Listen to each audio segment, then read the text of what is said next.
सुप्रभात बच्चों, आज हम आपकी पाठ्य पुस्तक हिंदी के पाठ 11 का अध्ययन करेंगे, जिसका शीर्षक है ईदगाह।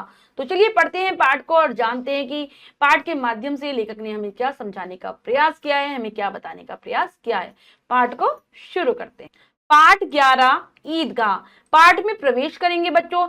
इस कथा के माध्यम से लेखक ने ईद जैसे महत्वपूर्ण त्योहार को केंद्र बनाकर ग्रामीण मुस्लिम जीवन का भावनात्मक व खूबसूरत चित्र प्रस्तुत किया है। ईद ईद के त्योहार के बारे में मुख्य रूप से यहाँ पर दिखाया गया है कि किस प्रकार से मुस्लिम निर्धन परिवार ईद के अवसर पर कैसे करता है, ठीक है, कैसे उसको मनाता है।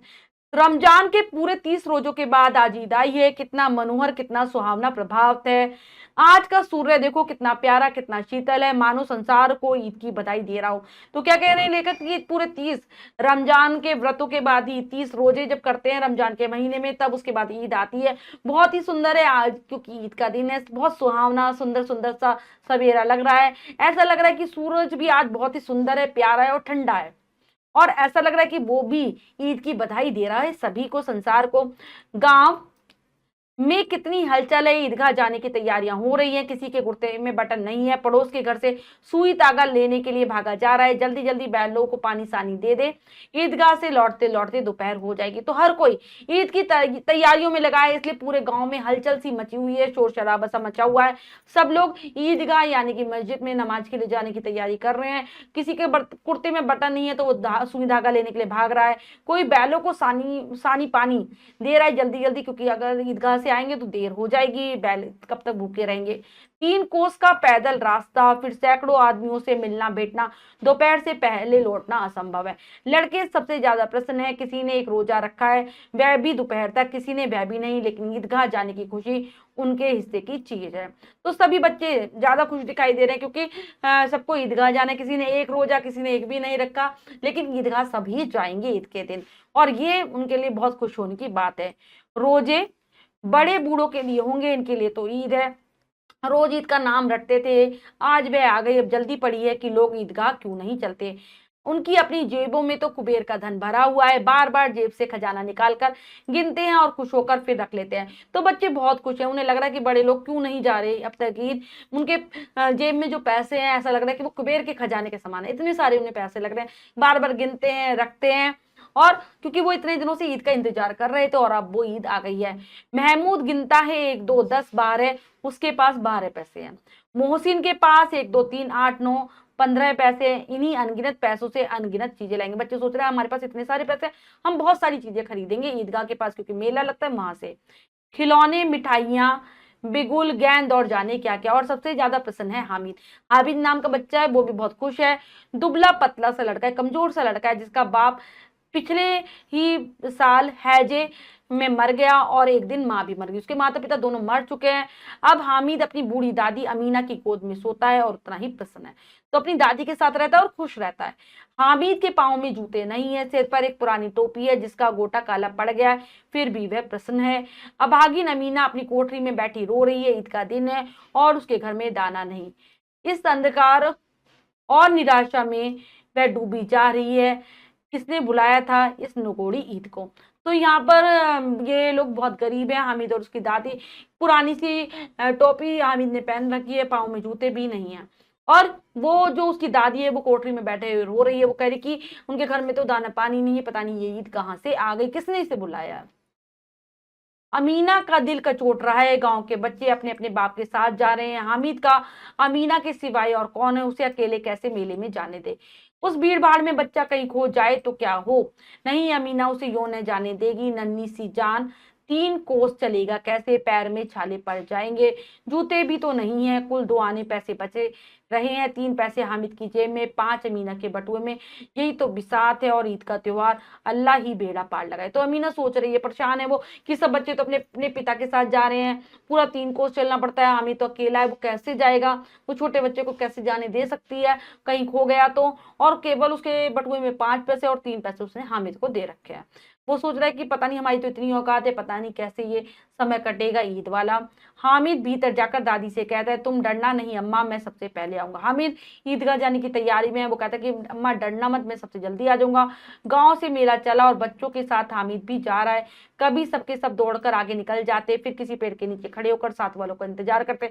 हामिद के पैरों में तो जैसे पड़ लग गए हैं, वह कभी थक सकता है। मतलब सब बच्चों के साथ, गांव के बच्चे जो मेला देखने के लिए जा रहे हैं उनके साथ हामिद भी जाता है, और ऐसा लगता है कि उसके पैर तो आज जमीन पर पड़ ही नहीं रहे। बहुत खुश है वो। और बच्चे दौड़ते भागते आगे बढ़ रहे हैं। बड़ी बड़ी इमारतें आने लगी। यह अदालत है, ये कॉलेज है, ये क्लब घर है। रास्ते में सारी चीजें आती जा रही, बड़ी बड़ी इमारतें, अदालत, कॉलेज, क्लब घर। आगे चले, हलवाइयों की दुकानें शुरू हुई। आज खूब सजी हुई हैं, इतनी मिठाइयां कौन खाते हैं, देखो ना, एक एक दुकान पर मन होगी। तो पूरा बाजार सजा हुआ है, मिठाइयों की दुकानें, बहुत बहुत सारी मिठाइयां हलवाइयों ने लगा रखी हैं। सहसा ईदगाह नजर आया। अचानक से उन्हें ईदगाह दिख जाता है। ऊपर इमली के घने वृक्षों की छाया, ईदगाह के ऊपर इमली का पेड़ है, नीचे पक्का फर्श है जिस पर जाजिम बिछी हुई, जाजिम हम कह सकते हैं काली, वो बिछा है। रोजेदारों की पंक्तियां एक के पीछे एक, न जाने कहां तक चली गई। सभी लोग पंक्तियों में, जिन्होंने रोजे रखे थे वो नमाज के लिए आए हैं। यहाँ कोई धन और पद नहीं देखता। इन ग्रामीणों ने भी वजू किया और पिछली पंक्ति में खड़े हो गए। मतलब जो इनकी मुस्लिमों की जो पूजा की क्रिया होती है वो की, और फिर पंक्ति में खड़े हो जाते हैं। कितना सुंदर ढंग से सब कुछ हो रहा है, कितनी सुंदर व्यवस्था है। लाखों सिर एक साथ सिजदे में झुक जाते हैं, फिर सबके सब साथ खड़े हो जाते हैं। तो सब एक साथ सिर झुकाते हैं, ऊपर कर लेते हैं। मानो भातृत्व का एक सूत्र इन समस्त आत्माओं को एक लड़ी में पिरोए। ऐसा लगता है कि जैसे बहुत भाईचारे के साथ ये लोग व्यवहार कर रहे हैं। बहुत सुंदर दृश्य है। नमाज खत्म हो गई है, लोग आपस में गले मिल रहे हैं। अब मिठाई और खिलौनों की दुकानों पर धावा होता है। अब सब बच्चे मिठाई और खिलौनों की दुकान पर पहुंच जाते हैं। ग्रामीणों का यह दल इस विषय में बालकों से कम उत्साही नहीं है। यह देखो हिंडोला, एक पैसा देकर चढ़ जाओ, कभी आसमान पर जाते हुए मालूम होंगे, कभी जमीन पर गिरते होंगे। अब मतलब मेले का वर्णन है कि हिंडोला यानी कि झूला कभी ऊपर जा रहा है, कभी नीचे आ रहा है। और यह चरखी है, लकड़ी के हाथी, घोड़े, ऊंट छड़ों से लटके हुए हैं। मतलब जो जिसमें ऊंट घोड़े हाथी लटके रहते हैं और उस पर बैठकर बच्चा झूला झूलते हैं, वो है। एक पैसा देकर बैठ जाओ और 25 चक्करों का मजा लो। एक पैसे में 25 चक्कर। महमूद, मोहसिन, नूरे और समीन घोड़ों और ऊंटों पर बैठते हैं। तो हामिद के साथ जो और बच्चे थे वो इन सब घोड़ों पर बैठ जाते हैं और चक्कर लगाने लगते हैं। हामिद दूर खड़ा है, 3 पैसे ही तो है उसके पास, अपने कोष का 1/3 जरा सा चक्कर खाने के लिए नहीं दे सकता। तो हामिद के पास तो केवल 3 पैसे हैं, तो वो सोचता है कि मैं इसमें तो बर्बाद नहीं कर सकता। सब चरखियों से उतरते हैं, अब खिलौने लेंगे। सब बच्चे घूम घाम कर उतर गए, अब सोचते खिलौने लेंगे। इधर दुकानों की कतार लगी हुई, लाइन से दुकानें हैं। तरह तरह के खिलौने हैं, सिपाही और गुजरिया, राजा और वकील, भिश्ती और धोबिन। वाह कितने सुंदर खिलौने, बहुत सुंदर खिलौने हैं। लगता है अब बोलना ही चाहते हैं, बिल्कुल एकदम सजीव, जैसे बोल उठेंगे। महमूद सिपाही लेता है, खाकी वर्दी और लाल पगड़ी वाला, कंधे पर बंदूक रखे हुए, मालूम होता है अभी कवायद किए चला आ रहा है, मतलब अभी पूछताछ करते हुए चला आ रहा है। मोहसिन को भिस्ती पसंद आया, भिस्ती जो कि पहले पानी डाला करते थे बच्चों एक थैली में भर के, कमर झुकी हुई है, ऊपर मशक रखे हुए है, मशक में पानी होता था। मशक का मुंह एक हाथ में पकड़े हुए है, कितना प्रसन्न है, कितना खुश है, शायद कोई गीत गा रहा है, ऐसा लग रहा है। बस मशक से पानी उड़ेलना ही चाहता है। नूरे को वकील से प्रेम है, नूरे वकील लेता है, काला चोगा, नीचे सफेद अचकन। मतलब सभी चीज खिलौनों की वेशभूषा भी बताई गई है। अचकन के सामने की जेब में घड़ी, सुनहरी जंजीर, एक हाथ में कानून का पोथा लिए हुए, कानून की किताब लिए हुए। मालूम होता है अभी किसी अदालत से जिरे बहस किए चले आ रहे, कि अभी अदालत से लौटा है बहस करके। ये सब 2-2 पैसे के खिलौने, सारे खिलौनों का क्या प्राइस कट, सारे खिलौने जो हैं 2-2 पैसे के हैं। हामिद के पास कुल 3 पैसे हैं, इतने महंगे खिलौने वह कैसे ले आए। मैं सोचता कि मैं इतने महंगे खिलौने नहीं ले सकता। खिलौना कहीं हाथ से छूट गया तो चूर चूर हो जाए, जरा पानी पड़े तो सारा रंग धुल जाए, ऐसे खिलौने किस काम के, उन्हें लेकर वह क्या करेंगे। बच्चों यहाँ पर बाल मन को दिखाया कि बच्चा कुछ चीज नहीं ले पा रहा तो वो अपने मन में सोच रहा है कि टूट जाएगा, रंग धुल जाएगा, और वह इसलिए वो लेता नहीं। खिलौने के बाद मिठाइयां आती है, किसी ने रेवड़ियां ली हैं, किसी ने गुलाब जामुन, किसी ने सोहन हलवा मजे से खा रहे हैं। हामिद बरादरी से पृथक है, भागे के पास 3 पैसे, क्यों नहीं कुछ लेकर खाता, ललचाई आंखों से सबकी ओर देखता है। तो सब बच्चे मिठाइयां, रेवड़ियां, गुलाब जामुन सब खा रहे होते, लेकिन हामिद नहीं लेता क्योंकि 3 ही पैसे हैं। वो सबको देखता रहता है, उसके मन में भी इच्छा है खाने की, लेकिन वो नहीं खा पाता। मिठाइयों के बाद कुछ दुकानें लोहे की चीजों की हैं, कुछ गिलट और नकली गहनों की हैं। लड़कों के लिए यहाँ कुछ आकर्षण नहीं है, ये सब आगे बढ़ जाते हैं। हामिद लोहे की दुकान पर ठहर जाता है। तो लोहे की, गिलट, नकली गहनों की दुकानें आती, तो बच्चों से तो इनसे कुछ लेना देना नहीं होता, लेकिन हामिद एक दुकान पर रुकता है। कई चिमटे रखे हैं। उसे ख्याल आया दादी के पास चिमटा नहीं है, तभी से रोटियां उतारती है तो हाथ जल जाता है। अगर वह चिमटा लेके जाकर दादी को दे तो वह कितनी प्रसन्न होगी, फिर उनकी उंगलियां कभी नहीं चलेंगी। घर में एक काम की चीज हो जाएगी, खिलौनों से क्या फायदा, व्यर्थ में पैसे बर्बाद होते हैं। चिमटा कितने काम की चीज है, रोटियां तवे से उतार लो, चूल्हे में सेक लो, कोई आग मांगने आए तो चटपट चूल्हे से आग निकाल कर उसे दे दो। अम्मा बेचारी को कहाँ फुर्सत है कि बाजार जाए, और इतने पैसे ही कहाँ मिलते हैं, रोज हाथ जला लेती है। तो सोच रहा है कि चिमटा ले लेता हूँ अपनी दादी के लिए, क्योंकि उसकी दादी हमेशा रोटियां सेकते हुए अपने हाथ जला लेती है, और चिमटा बहुत काम का भी है, न टूटेगा न फूटेगा, कि रोटियां सेक लो, तवे से उतार लो, आग मांगे कोई तो दे दो। वो सोचता है कि बहुत काम की चीज है, और अम्मा तो कभी लाएगी ही नहीं, मैं ही खरीद लेता हूँ। उसने दुकानदार से पूछा, यह चिमटा कितने का है? 6 पैसे लगेंगे। दुकानदार ने 6 पैसे बताए। हामिद का दिल बैठ गया, फिर भी बोला ठीक ठीक बताओ। मतलब वो सोचता है कि इतना महंगा, फिर कहता है ठीक बताओ। ठीक ठीक 5 पैसे लगेंगे, लेना हो तो लो, नहीं तो चलते बनो। तो दुकानदार कहता है 5 का आएगा, इससे कम का नहीं आएगा। हामिद ने कलेजा मजबूत करके कहा 3 पैसे लोगे, और वह आगे बढ़ गया, जिससे कि दुकानदार की गुड़कियां न सुननी पड़े, लेकिन दुकानदार ने गुड़कियां नहीं दी। तो वो 3 पैसे कहकर आगे बढ़ जाता है कि कभी दुकानदार कुछ बोले, लेकिन दुकानदार कुछ नहीं कहता, बुलाकर चिमटा दे देता है। हामिद ने उसे इस तरह कंधे पर रखा मानो बंदूक को, फिर शान से अकड़ता हुआ अपने साथियों के पास आया। तो हामिद उसे कंधे पर रखकर ऐसे चल रहा होता है जैसे बंदूक रखकर चलता है, अपने दोस्तों के पास आ जाता है। मोहसिन ने हंसकर कहा, यह चिमटा क्यों लाया है बुद्धू, इसका क्या करेगा? मोहसिन उसका मजाक उड़ाते हैं कि तू बुद्धू है, बेवकूफ है, चिमटा क्यों लाया, क्या करेगा? हामिद ने चिमटे को जमीन पर पटक कर कहा, जरा अपना भिश्ती तो जमीन पर गिराओ, सारी पसलियां चूर चूर हो जाएंगी बच्चों की। तो हामिद जवाब देता है कि जैसे मैंने अपना चिमटा फेंक देता है जमीन पर, कि अपना भिश्ती फेंको, चूर चूर हो जाएगा। महमूद बोला, तो ये चिमटा कोई खिलौना है कि? ये कोई चिमटा खिलौना थोड़ी ना है जो तुमने लिया। हामिद बोला, खिलौना क्यों नहीं है, अभी कंधे पर रखा बंदूक हो गई, हाथ में लिया तो फकीरों का चिमटा हो गया। अब वो फायदे बताने लगता है। अब जो हामिद है चिमटे के फायदे बताने लगता है। चाहूं तो इससे मंजीरे का काम ले सकता हूँ, कि अगर बजाने लगूं तो मंजीरे की तरह बजेगा। एक चिमटा जिमा दूं तो तुम लोगों के सारे खिलौनों की जान निकल जाए, सारे खिलौनों को मार सकता है मेरा चिमटा। तुम्हारे खिलौने कितना ही जोर लगाएं, मेरे चिमटे का बाल भी बांका नहीं कर सकते। बहादुर शेर है मेरा चिमटा। तो कहता है कि कुछ भी कर लें, लेकिन मेरे चिमटे को हानि नहीं पहुंचा सकते तुम्हारे खिलौने, क्योंकि मेरा चिमटा तो शेर के समान बहादुर है। समी ने खंजरी ली थी, प्रभावित होकर बोला, मेरी खंजरी से बदलोगे? 2 आने की। हामिद ने खंजरी की ओर उपेक्षा से देखा और बोला, मेरा चिमटा चाहे तो तुम्हारी खंजरी का पेट फाड़ डाले। बस एक चमड़े की झिल्ली लगा दी, ढप ढप बोलने लगी, जरा सा पानी लग जाए तो खत्म हो जाए। मेरा बहादुर चिमटा आग में, पानी में, आंधी में, तूफान में बराबर डटा रहेगा। तो सम्मी कहता है कि मैंने खंजरी लिए, बदल लो। तो कहता है कि तुम्हारी तो खंजरी बिल्कुल बेकार है, मेरा चिमटा इसका पेट फाड़ सकता है, पतली सी झिल्ली है, डब डब बोलती है, पानी लग जाए तो खत्म, लेकिन मेरा बहादुर चिमटा आग में डाल दो, पानी में, आंधी में, तूफान में। क्या कहता है हामिद कि मेरा चिमटा तो चाहे आंधी हो, तूफान हो, कुछ भी हो, कैसा भी मौसम हो, हर चीज में बहादुर की तरह उसका सामना करेगा।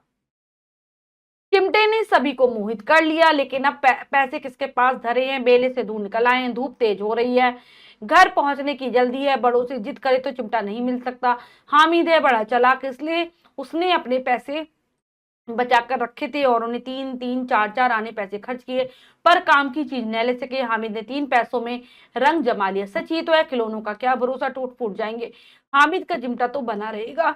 सब बच्चे सोच रहे होते हैं कि कट, तो यहाँ पर जो चिमटे का जादू था वो चल गया होता है हामिद के चिमटे का, सब बच्चे उस पर मोहित हो गए होते हैं। सब सोच रहे थे कि काश हम भी चिमटा ले लेते, क्योंकि अब तो किसी के पास पैसे बचे नहीं थे। सब लोग सोचते हैं हामिद तो बड़ा तेज निकला, इसने इतनी देर तक इसीलिए कुछ नहीं लिया था कि चिमटा ले लेता, अब तो हम बहुत दूर आ गए, और अगर हमने, हमारे पैसे भी खत्म हो गए, अगर हम अपने माता पिता से पैसे मांगेंगे तो हमें बहुत ज्यादा डांट पड़ेगी। और हमने 3-3, 4-4 आने पैसे खर्च कर दिए, लेकिन हमने कुछ भी काम का सामान नहीं लिया। लेकिन हामिद ने तो 3 पैसे में ही बहुत अच्छा सा चिमटा ले लिया, और खिलौने तो टूट फूट सकते हैं, लेकिन हामिद का चिमटा तो बरसों तक ऐसा का ऐसा ही रहेगा। ये तो अलग ही बात हो गई। सब आकर्षित होने लगते हैं हामिद के चिमटे से। मोहसिन ने कहा, जरा अपना चिमटा दो, हम भी देखें, तुम हमारा भिश्ती देकर देखो। महमूद और नूरे ने भी अपने अपने खिलौने पेश किए। तो मोहसिन क्या कहता है कि चिमटा जरा मुझे थोड़ी देर के लिए दे दो, तुम मेरा भिश्ती हाथ में लेकर देख लो। महमूद, नूरे भी अपने अपने खिलौने देखकर चिमटा लेना चाहते हैं। हामिद ने इन शर्तों को मानने में कोई आपत्ति न की। चिमटा बारी बारी से सबके हाथ में गया, और उनके खिलौने बारी बारी से हामिद के हाथ में आए। तो हामिद को भी लगा कि कोई गलत तो है नहीं इसमें, वो सबके खिलौनों को अपने हाथ में लेता है, खेलता है उनसे, और सभी लोग उसका चिमटा लेते हैं। कितने खूबसूरत खिलौने थे। रास्ते में महमूद को भूख लगी, उसके बाप ने केले खाने को दिए। महमूद ने केवल हामिद को अपना साथी बनाया, उसके अन्य मित्र मुंह ताकते रह गए। वह उस चिमटे का प्रभाव था। तो फिर आगे जाकर भूख लगती है महमूद को। महमूद के पास केले थे और वो अपना केला अपने साथी के हामिद को देता है, क्योंकि चिमटे का प्रभाव उस पर पड़ चुका था। वह भी चिमटे को हाथ में लेना चाहता था, बाकी किसी को वो कुछ भी खाने के लिए नहीं देता। 11 बजे सारे गांव में हलचल मच गई। मेले वाले लौट आए। मोहसिन की छोटी बहन ने दौड़कर भिश्ती को उसके हाथ से छीन लिया और सवारे खुशी के उछली तो मियाँ भिश्ती नीचे आ गिरे और सब लोग पधारे। तो 11 बजे ही सब लोग वापस आ जाते हैं गांव में, और जो मोहसिन की जो छोटी बहन है बहुत खुश होती है, उसे देखकर उसके हाथ से भिश्ती को छीन लेती है और उछलने लगती है। तो उसके हाथ से भिश्ती गिर जाता है और सीधा परलोक सिधार जाता है, मतलब खत्म हो गया, मर गया। मियाँ नूरे के वकील कांत इससे ज्यादा गौरव में हुआ, और वकील कांत कैसे हुआ वो जानते हैं। वकील जमीन पर या ताक पर तो बैठ नहीं सकते थे, उनकी मर्यादा का विचार तो करना ही होगा। तो वकील को ना तो जमीन पर बिठा सकते थे, ना ही कहीं पर रख सकते थे, क्योंकि उनकी मर्यादा थी। वकील भाई बड़ा होता है। दीवार में 2 खूंटियां गाड़ी गई, उन पर लकड़ी का एक पटरा रखा गया, पटरे पर कागज का कालीन बिछाया गया। वकील साहब राजा भोज की भांति सिंहासन पर विराजे, ऐसे रखा गया वकील को। नूरे ने उन्हें पंखा झलना शुरू किया। नूरे उन्हें पंखा करने लगा। अदालतों में बिजली के पंखे रहते हैं, यहाँ मामूली पंखा भी ना हो, बांस का पंखा आया और नूरे हवा करने लगा। क्योंकि जब वकील साहब अदालत में जिरह करते हैं तो वहां पर तो लोहे के बड़े बड़े पंखे, बिजली के पंखे चलते रहते हैं, तो यहाँ पर तो पंखा होना स्वाभाविक है, इसलिए बांस का पंखा लाया गया और नूरे उससे हवा करने लगा। मालूम नहीं पंखे की हवा से या पंखे की चोट से वकील साहब मृत्यु लोक से स्वर्ग लोक में चले गए। उनकी माटी का झोला माटी में मिल गया। फिर बड़े जोर शोर से मातम हुआ और वकील साहब की। तो यहाँ पर क्या होता है, लेखक कह रहे हैं कि फिर पता नहीं पंखा लगा या हवा लगी, वकील साहब नीचे गिर गए और उनका खात्मा हो गया, मर गए। वकील साहब भी सीधा स्वर्गलोक पहुंच गए और जोर जोर से शोर मचाया जाने लगा और फिर घूरे यानी कि आग में उनकी अस्थियों को डाल दिया गया। अब मियाँ हामिद का हाल सुनिए। अमीना उसकी आवाज सुनते ही दौड़ी और उसको गोद में उठाकर प्यार करने लगी। सहसा उसके हाथ में चिमटा देखकर चौंकी, बोली ये चिमटा कहाँ से आया। तो हामिद अपने घर पहुंचता है। उसकी दादी अमीना उसे बहुत प्यार करती है, अपनी गोदी में बिठाती है, तब भी देखती है अचानक कि इसके हाथ में चिमटा है। वो चौंकती है, तो कहती कहाँ से लाया तू। मैंने मोल लिया है। कै पैसे में? 3 पैसे दिए। तो पूछती है कितने का लिए, तो कहता है 3 पैसे का लिया है। अमीना ने छाती पीट ली। यह कैसा बेसमझ लड़का है कि दोपहर हुआ, कुछ खाया न पिया, लाया क्या चिमटा। सारे मेले में तुझे कोई चीज न मिली जो यह लोहे का चिमटा उठा रहा है। तो अमीना दुखी सी हो जाती कि कैसा लड़का है ये, पूरा दोपहर का समय हो गया, कुछ खाया पिया नहीं और ये चिमटा उठा लाया और कुछ चीज नहीं मिली तुझे। हामिद ने अपराधी भाव से कहा तुम्हारी उंगलियां तवे से जल जाती थी इसलिए मैंने लिया। तो हामिद कह देता है तुम जब रोटी सेकती थी तुम्हारी उंगलियां जल जाती थी इसलिए मैंने तुम्हारे लिए ये खरीदा है। बुढ़िया का क्रोध तुरंत स्नेह में बदल गया। तो बुढ़िया जो गुस्सा थी वो हामिद को प्यार करने लगती है, सोचने लगती है कि बच्चे में कितना त्याग है, कितना सद्भाव है, कितना अच्छे भाव वाला बच्चा है ये, इसने अपने पैसों को त्याग कर दिया और कितना विवेक है, कितना धैर्य है। दूसरों के खिलौने लेते और मिठाई खाते देखकर इसका मन कितना ललचाएगा। सोचने लगते कि छोटा सा तो बच्चा ही है, दूसरे बच्चे जब खिलौने ले रहे होंगे, मिठाई खा रहे होंगे, तो इसका मन भी लालच आया होगा। इतना जब्त इससे कैसे हुआ, तो उसने कैसे सहन किया। वहां भी इसे अपनी बुढ़िया दादी की याद बनी, वहां पर भी इसने मुझे याद रखा। अमीना का मन गदगद हो गया, मतलब मन प्रसन्नता से भर जाता है, खुश हो जाता है, वह रोने लगती है, दामन फैलाकर अपना आंचल फैलाती है और हामिद को दुआएं देती जाती है। हामिद को कि भगवान तेरा सब कुछ अच्छा करे ऐसा बोलती जाती है और उसकी आंखों से आंसू की बड़ी बड़ी बूंदें गिर रही थी, उसकी आंखों से आंसू बह रहे थे प्यार के, खुशी के। और पाठ लिखा है मुंशी प्रेमचंद जी ने। तो हमने जाना कि किस प्रकार से छोटा बच्चा कोई भी सामान नहीं खरीदता और अपनी दादी के लिए चिमटा लेता है। अब हम लेखक परिचय जान लेते हैं। प्रेमचंद जी का जन्म 31 जुलाई 1880 में उत्तर प्रदेश के वाराणसी जिले के लम्ही नामक ग्राम में हुआ था। इनकी प्रारंभिक शिक्षा वाराणसी में हुई। छोटी उम्र में ही पिता की मृत्यु के कारण बचपन आर्थिक संकट में गुजरा। पारिवारिक समस्याओं के कारण जैसे तैसे बीए की पढ़ाई की। शिक्षा विभाग में नौकरी करते हुए ये सब डिप्टी इंस्पेक्टर ऑफ स्कूल्स हो गए, लेकिन महात्मा गांधी के असहयोग आंदोलन में सक्रिय होने के कारण त्यागपत्र देना पड़ा। राष्ट्रीय आंदोलन में से जुड़ने के बावजूद लेखन कार्य सुचारू रूप से चलता रहा। इनका वास्तविक नाम धनपत राय था। इन्होंने लेखन के क्षेत्र में प्रेमचंद नाम अपनाया और बाद में ये इसी नाम से प्रसिद्ध हो गए। प्रेमचंद जी आजीवन साहित्य की साधना में लगे रहे। सन 1936 में इनका स्वर्गवास हो गया। प्रेमचंद जी ने लगभग 350 कहानियां लिखी हैं जो मानसरोवर नाम से 8 भागों में प्रकाशित है।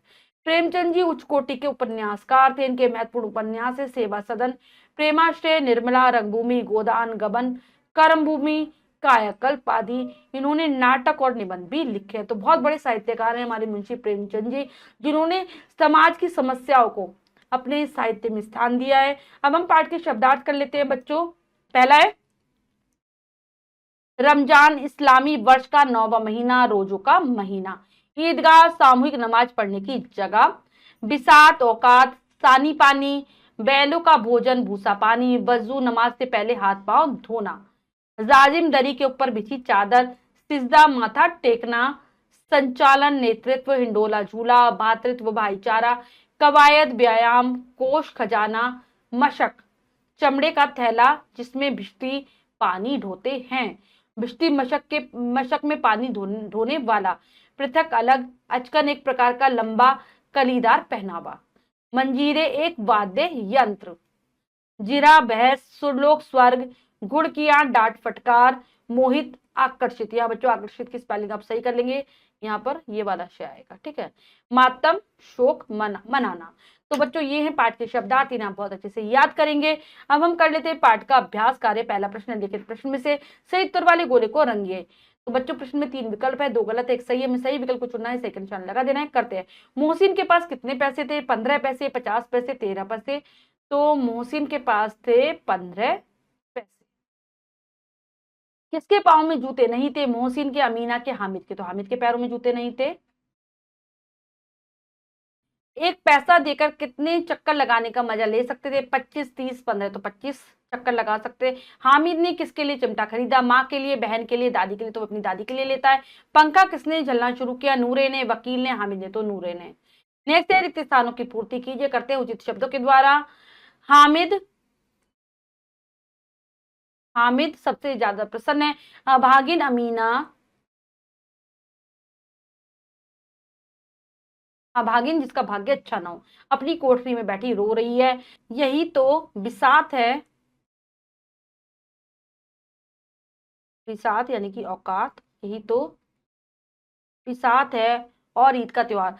हामिद लोहे की दुकान पर ठहर जाता है। महमूद ने केवल हामिद को अपना साथी बनाया। तो बच्चों हमने पाठ को बहुत अच्छे से समझकर पढ़ा और अभ्यास कार्य किया। इसके अतिरिक्त जो भी कार्य है वो आप स्वयं करेंगे सुंदर अक्षरों में अपनी अभ्यास पुस्तिका में। बच्चों आज हमने एक छोटे बच्चे हामिद के बारे में जाना कि किस प्रकार से वो अपनी दादी के लिए चिमटा लेता है, साथ ही साथ ईद के त्योहार के बारे में भी जाना। आशा करती हूँ यह पाठ आप बहुत अच्छे से समझ गए होंगे। पाठ को फिर से जरूर पढ़ेंगे। मिलते हैं अगली कक्षा में नए पाठ के साथ। तब तक के लिए स्वस्थ रहिए, प्रसन्न रहिए।